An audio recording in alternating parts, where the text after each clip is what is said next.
തമിഴ്നാട്ടിലും പ്രത്യേകിച്ച് ആന്ധ്രയിൽ നിന്നും ധാരാളം കുട്ടികളെ വിറ്റയച്ചുകൊണ്ടിരിക്കുന്നു. ആർക്കും വേണ്ട, പ്രത്യേകിച്ച് പെൺകുഞ്ഞുങ്ങളാണെങ്കിൽ ആർക്കും വേണ്ട. അവരൊക്കെയാണ് നമ്മുടെ തെരുവുകളിൽ അലയുന്നത്. ഇതിനൊക്കെ ഒരു അറുതി വരുത്തുവാനുള്ള സമയമായിരിക്കുന്നു. ഈ കുഞ്ഞുങ്ങളെ മുൻനിർത്തി ഈശ്വരന്റെ മുമ്പിൽ സൂര്യന്റെ ചുവട്ടിൽ നിന്നുകൊണ്ട് നമുക്കൊരു പ്രതിജ്ഞ എടുക്കാം. ഇവരിങ്ങനെ ഇനി ദുഃഖിക്കാൻ അനുവദിക്കുകയില്ല.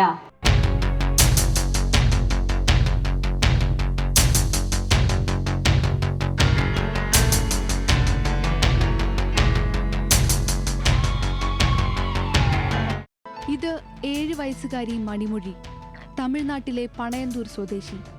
അമ്മ ഉപേക്ഷിച്ച ഇവളെയും ചേച്ചിയെയും 800 രൂപയ്ക്കാണ് വല്യമ്മ വിറ്റത്. കേരളത്തിൽ ശക്തമായ വേരുകളുള്ള ഒരു സംഘത്തിന്റെ കയ്യിലെത്തിയ മണിമൊഴിയെ ചാവക്കാടുള്ള ഒരു വീട്ടിൽ 2000 രൂപയ്ക്ക് മറിച്ചു വിറ്റു. പശുക്കളെ കുളിപ്പിക്കലും തൊഴുത്തു വൃത്തിയാക്കലും തുടങ്ങി വീട്ടിലെ എല്ലാ ജോലികളും ചെയ്യേണ്ടി വന്ന മണിമൊഴിക്ക് ആ വീട്ടിൽ നിന്നിരുന്ന അത്രയും കാലവും 70 വയസ്സു വീട്ടുടമയുടെ ക്രൂരമായ ലൈംഗിക അതിക്രമങ്ങൾക്കും ഇരയാകേണ്ടി വന്നു.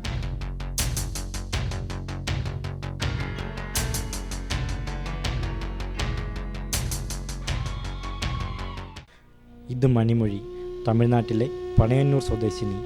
അമ്മ ഉപേക്ഷിച്ച മണിമൊഴിയെ 800 രൂപയ്ക്കാണ് അമ്മൂമ്മ ഭിക്ഷാടന സംഘത്തിന് വിറ്റത്.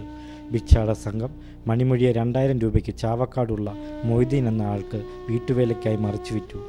ആ വീട്ടിലെ എല്ലാ ജോലികളും ചെയ്യുന്നതിനോടൊപ്പം 70 കഴിഞ്ഞ വീട്ടുടമയുടെ ക്രൂരമായ ലൈംഗിക അതിക്രമങ്ങൾക്കും മണിമൊഴി ഇരയായി.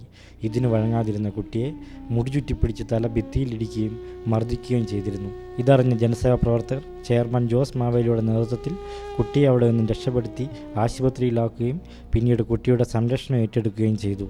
ജീവിതത്തിലെ കൊടിയ പീഡനങ്ങൾ ഏറ്റുവാങ്ങിയ മണിമൊഴി ഇപ്പോൾ ജനസേവാ ശിശുഭവനിൽ സന്തോഷവതിയായി കഴിയുന്നു.